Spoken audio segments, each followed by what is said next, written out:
Antes de mais nada, calma. Você não vai trocar o Tom Brady pelo Alex Smith, não vai trocar o Le'Veon Bell pelo Mike Gillislee e definitivamente não vai trocar o AJ Green pelo Nelson Agholor, ok? Calma, foi só a primeira semana, a mais imprevisível de todas. Paciência que as coisas vão mudar, daqui a pouco as coisas começam a se desenhar melhor, as apostas começam a ser um pouco mais previsíveis. Agora, se você deu a sorte de cair com a primeira escolha geral do seu draft e pegou o David Johnson, aí o buraco pode ser mais embaixo. Vamos precisar procurar umas alternativas aí para te ajudar. E é disso que vamos falar hoje, das alternativas que estão no mercado, aqueles jogadores que estão disponíveis em muitas ligas e que podem te ajudar, ou essa semana, ou quem sabe daqui a algumas semanas se você tiver paciência para deixar eles no banco. Então depois da vinheta vamos ver quais são os melhores free agents e waivers que vão estar aí disponíveis e também vamos ver aqueles que pode ser melhor deixar passar porque às vezes foi só enganação da primeira semana e podem ser cavalo de Troia, né?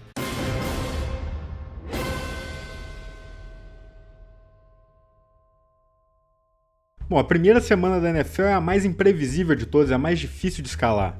A gente não conhece bem os times ainda, além de todo aquele oba-oba, né, festival de otimismo que rola nos training camps e de algum playbook limitado que eles usam ali nos jogos da pré-temporada.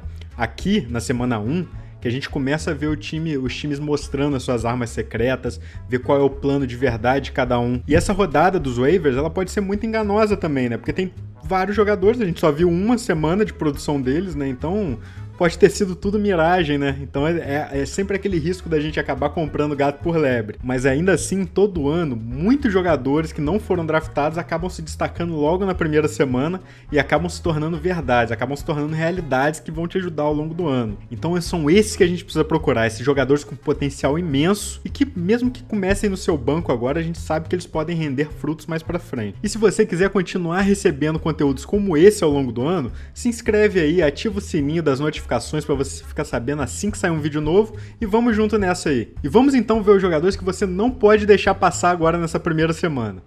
You shall not pass! Achou que eu ia falar do Alex Smith, né? Vou falar dele mais tarde. Vamos aqui com Carson Wentz. Eu tô esperando muita evolução do Wentz ao longo desse ano.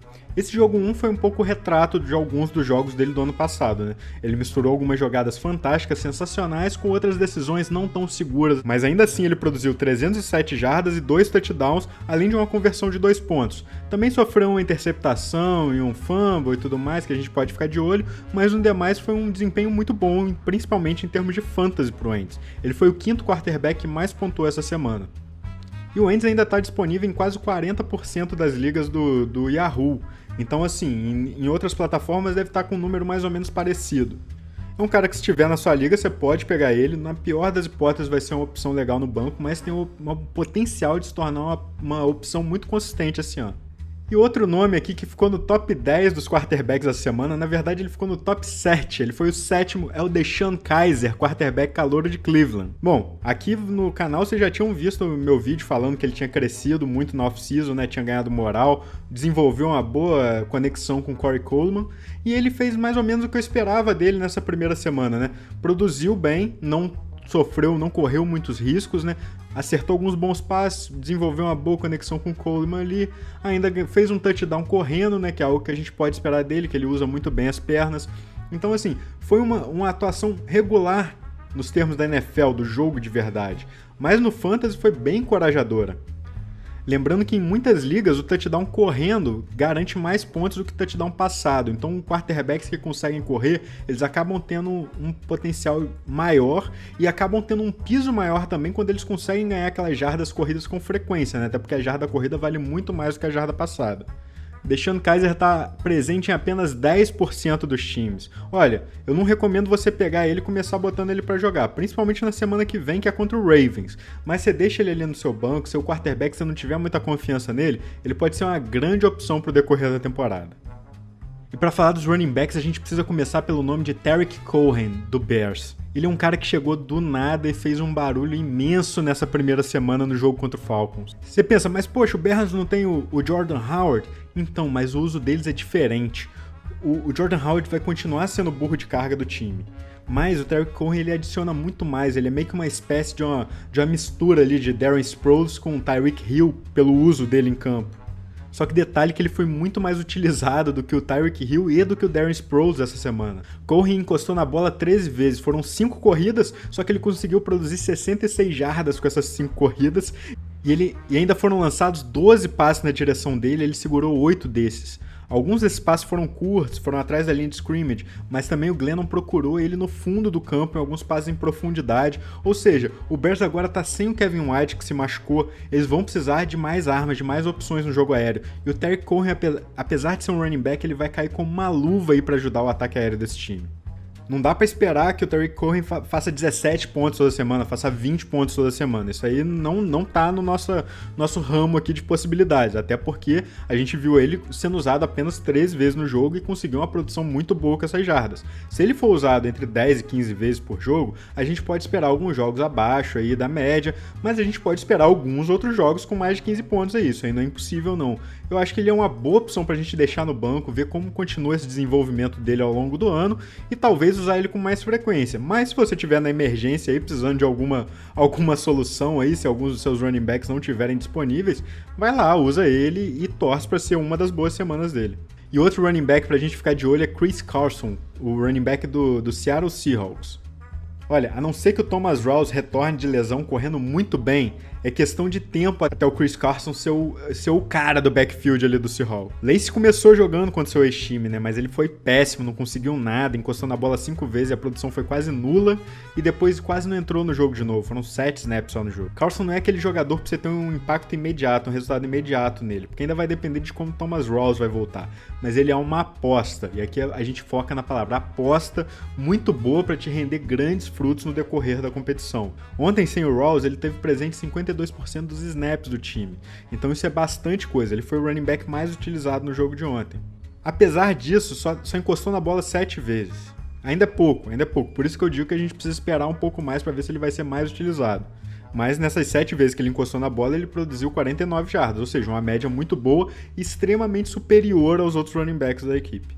Aqui tem 2 nomes para running back, eu não estou esperando muito deles, mas em ligas maiores eles podem ter alguma utilidade. O primeiro deles é o Kervin Williams. Então, o Williams primeiro ele foi apontado como substituto imediato do David Johnson em Arizona, até porque quando o David Johnson se machucou, o Kervin Williams que pegou a corrida ali na goal line e fez o touchdown.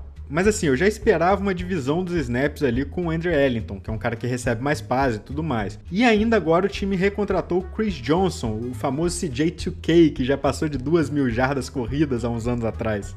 Então, ou seja, vai ser um comitê ali, vai ser difícil apontar alguém para correr mais ou menos que o outro. A não ser que um deles se destaque muito nas próximas semanas, eu ainda não estaria disposto a apostar. Em ligas maiores eu sei que a gente precisa correr mais riscos, né? Então vale a pena pegar uns desses aí e ver qual deles que vai render enquanto eles estão no seu banco, né? Mas em ligas menores eu esperaria para ver uma produção de ir atrás deles.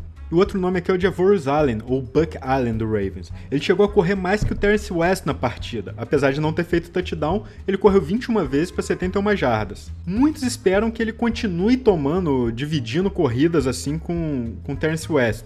Mas eu acho que por enquanto o Terrence West ainda correu melhor que ele, ainda é o running back do time. A questão aqui é que o Buck Allen entrou quando o jogo já estava meio decidido. Acho que se fosse um jogo mais apertado, o time teria usado o Terrence West mais. Mas onde eu acho que o Buck Allen pode ter mais valor é em ligas com ponto por recepção, por mais que ele não tenha recebido nenhum passe nessa semana. A questão aqui é que ele ganhou mais espaço depois que o Danny Woodhead se machucou. E o Danny Woodhead estava sendo muito utilizado no início do jogo. Então acho que para os próximos jogos, o Buck Allen vai entrar no gameplay mais como esse running back recebedor, vai treinar mais os snaps ali e pode ser mais utilizado ali. Enfim, não confio nele muito em ligas pequenas, em ligas até 10, 12 pessoas, não estou confiando muito. Mas assim, se você estiver precisando de um running back, quiser dar uma chance para alguém que tem o potencial de te ajudar, pode ser uma aposta ali no banco. Mas não corta ninguém importante por causa dele não. Entre os wide receivers, a gente começa falando de Kenny G, ou Kenny Golladay, o wide receiver do Detroit Lions. Então, tem alguns motivos de preocupação aqui com Kenny G em ligas menores. O que é o negócio? Até o último quarto, ele só tinha recebido 2 passes para 14 jardas. Tinha tudo para ser um jogo péssimo dele. Mas no último quarto ele recebeu outros 2 passes, um deles bem longo, e fez 2 touchdowns. Isso alavancou a nota dele, alavancou a pontuação dele no Fantasy, tanto que ele foi o terceiro wide receiver que mais pontuou essa semana. Ao longo do jogo, foram 7 passes na direção dele, ele segurou 4, 69 jardas, com 2 touchdowns. Uma produção muito boa. Não sei se dá para esperar uma consistência nessa produção. Ele parece ser mais aquele wide receiver que vai ser mais dependente dos touchdowns ao longo das partidas. Ele é um recebedor muito grande, então acho que ele vai continuar sendo procurado ali na red zone e na end zone. Mas eu não sei se dá para esperar uma consistência nessa na quantidade de touchdowns ao longo do ano, né? Mas ainda assim é uma aposta muito interessante aqui. Essa utilização dele pode crescer ao longo do ano, né? Então se ele estiver disponível aí na sua liga, e que por sinal ele só está presente em 21% das ligas no Yahoo, então você tem grande chance de achar alguém que vai te ajudar bastante ao longo do ano. Outro nome parecido, com perfil parecido é o de Cooper Kupp, wide receiver do Rams, com a diferença que ele foi mais utilizado, a utilização dele foi mais distribuída ao longo do jogo. Cooper Kupp teve apenas 6 alvos na direção dele, mas segurou 4 passes, produziu 76 jardas e 1 touchdown. O wide receiver calouro já tem uma conexão muito boa com o Jared Goff, né? Até porque ele tá lá há mais tempo que o Sammy Watkins, que é o melhor recebedor do time, mas chegou a menos tempo através de uma troca, né? Ele demonstrou algumas excelentes recepções ao longo da partida e também, assim como o Kenny D, é um nome pra gente deixar no nosso banco assim e ver como é que desenvolve ao longo do ano. Ele pode crescer bastante essa temporada, acho que especialmente em ligas com ponto por recepção, que eu acho que ele vai ser o cara de confiança ali do Goff no meio do campo. Para os tight ends, meu nome aqui é Charles Clay, que está presente em apenas 10% das ligas do Yahoo. Essa foi uma dica que eu já dei pro pessoal na live do último sábado e quem confiou aí deve ter saído satisfeito, né? O Clay é o único recebedor que o Tyrod Taylor confia e que sobrou do ano passado, né? Apesar de ser um tight end, ele trabalha muito bem, ele é o cara de confiança ali do Tyrod Taylor. A gente sabe que o Bills não é um time que vai passar muita bola, é um time que vai correr primeiro. Mas assim, quando o time estiver passando, o Tyrod Taylor já mostrou que confia no Clay, tanto em passes curtos, né, aquele passe de segurança, quanto nos passes em profundidade, onde ele foi muito útil, e ainda procurou ele algumas vezes na red zone. Inclusive ele tendo feito um touchdown no jogo e podendo ter feito alguns outros. Tight end é sempre uma posição muito difícil de prever, né? Você pode ver os caras mais badalados como eles fizeram uma semana ruim. Então se você é um daqueles caras que gosta de ter 2 tight ends no time, ver quem tá com o melhor matchup a cada semana, explorando os matchups, então pode ser uma possibilidade para você pegar o Charles Clay aí, que ele vai ter vários jogos bons ao longo do ano. Quando o assunto é defesa, eu dificilmente fico com a defesa ao longo do ano. Só quando eu consigo uma defesa num preço bom e a defesa rende muito o ano inteiro, eu acabo deixando ela ali. Mas eu sempre vou trocando, eu sempre vou jogando com os matchups, com os confrontos de cada uma delas. E olha, eu fiquei surpreso em saber que a defesa do Ravens só está presente em 50% dos times do Yahoo. É uma defesa excelente que estava no meu top 10 e é uma das defesas que eu confio que talvez possa ser uma solução permanente até o final do ano. Mas o importante aqui é que ela tá tendo confrontos muito bons nesse início de ano. Teve o Bengals, né, usou e abusou do ataque do Bengals, agora pega o Browns e na semana seguinte pega o Jaguars. Então, ou seja, pelo menos nas 3 primeiras semanas, a defesa do Ravens pode ter uma boa utilização nos fantasy. Depois disso a gente vê como é que é. E o Raiders, que por mais que não tenha feito muitos pontos no fantasy essa semana, a defesa deles, o desempenho não foi de todo ruim, conseguiram segurar bem o ataque do Mariota e do Titans, né? Agora eles vão ter um confronto muito mais filezinho, muito mais molezinha, que é o New York Jets. Só 36% dos times tem a defesa do Raiders, então é uma opção muito boa. E você tá procurando uma opção só para essa semana aí, pra usar e depois descartar, a do Raiders pode ser uma ótima opção agora. E agora eu vou falar daqueles jogadores que podem até ter se destacado, mas que eu ainda tô com o pé atrás. O primeiro deles é o quarterback Alex Smith, o queridinho de muita gente aí. Cara, tanta gente falando, eu tava com o Alex Smith no banco, eu tinha que ter escalado ele, eu tinha que ter escalado. Gente, não tinha como saber que ele ia fazer uma pontuação dessa, tá? Assim, se você aposta que a Chapecoense vai ganhar de 5-0 do Barcelona, você apostou errado. Mesmo que a Chapecoense ganhe de 5-0 do Barcelona, isso vai ser uma zebra. Todo mundo vai falar depois, ninguém vai falar, eu tinha que ter apostado na Chapecoense. Não, você não tinha. Você apostou certo em apostar no Barcelona, mas acidentes acontecem. Se você joga poker, se você tá com 2,7 na mão, dá all-in e ganha, você jogou errado, mesmo que você tenha acertado e ganhado no final das contas, entendeu? Tem uma diferença aí entre você fazer a aposta errada, entre você jogar errado e você se dar mal de fato. Às vezes você joga errado e acaba dando sorte. O Alex Smith foi meio isso. Ao longo da carreira dele, ele teve vários jogos bons, vários jogos muito bons. E olha, uma curiosidade, ele costuma ir muito bem na primeira semana. E na segunda semana ele costuma ter uma queda. Será que vai ser o caso nessa semana? Não sei, ele tem um confronto difícil contra a defesa do Eagles. Mas vamos ver, né? Eu falei dessa queda de produção dele. Nas ligas que garantem 6 pontos por TD passado, nos últimos 2 anos ele teve uma média de 30 pontos nas semanas 1 da NFL. E já nas semanas 2 essa média caiu para 6,5 pontos. Sim, 6,5. Acho que o Kareem Hunt e o Tyreek Hill vão ajudar a tirar a pressão dele, vão fazer muitos pontos depois da recepção.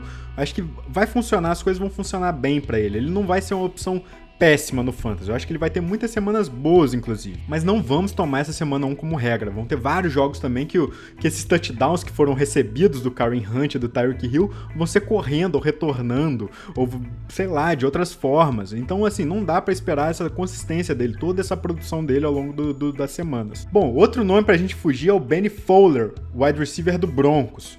Gente, eu sei, ele fez 2 touchdowns essa semana, isso é ótimo, isso é lindo. Ou seja, 0% de pessoas que tinham ele nas ligas se deram bem com isso. Mas assim, eu tô vendo que muita gente vai acabar pegando ele porque ele fez muitos pontos essa semana e essas pessoas vão se decepcionar com muita frequência. Primeiro porque ele não é nem a primeira, nem a segunda, nem a terceira opção do jogo aéreo do Broncos. O Broncos tem os 2 wide receivers muito fortes ali, o Broncos gosta de usar seus tight ends, e o Broncos tem o CJ Anderson, que não fez nenhum touchdown essa semana, mas nas próximas semanas pode fazer. Então assim, a produção do Benny Fowler foram 4 passes na direção dele, ele segurou 3 desses passes, e em 3 desses passes ele fez 21 jardas e 2 touchdowns. É uma proporção absurda, assim, que não dá pra confiar que vai continuar acontecendo. Então assim, não cai no conto do vigário, o cara fez 21 pontos, vou nele. Não vai nele. Eu tô com o pé atrás também com Austin Hooper, o tight end do Falcons, que fez 128 jardas e 1 touchdown essa semana. Pô, produção absurda, como que você vai estar com o pé atrás com ele? Pois é, mas só foram 2 passes na direção dele, ele conseguiu pegar os 2, e foi um passe pra 40 jardas e outro para 88 jardas. E ele foi muito pouco utilizado na off-season também, na pré-temporada, nos jogos de pré-temporada. Então eu acho que é mais ou menos um indício da utilização dele. O Falcons é um time que tem muitos jogadores para espalhar a bola, então não dá para você esperar que um jogador que receba 2 alvos em jogo, não tô falando nem de receber 2 passes, ele conseguiu converter os 2 passes, mas poderia não ter convertido nenhum desses 2 passes e sair zerado, até porque foram passes longos. Então assim, não é um volume de jogo que te inspira confiança, tá certo? Pode ser em ligas maiores, eu não vou me opor, ele pode ganhar mais volume de jogo ao longo do ano, mas não se empolga nessa semana, nesse jogo dessa semana, porque a utilização dele não é boa o suficiente para garantir uma consistência no Fantasy. E olha, e se você pegou um jogador muito badalado, ele não foi bem essa semana, não é hora de desistir dele, pode ter sido apenas um acidente de percurso. Segura as pontas aí. A não ser que esse jogador badalado seja o Ed Lace, porque nesse caso você pode cortar ele, até porque como eu falei anteriormente, ele só teve 7 snaps no jogo, né?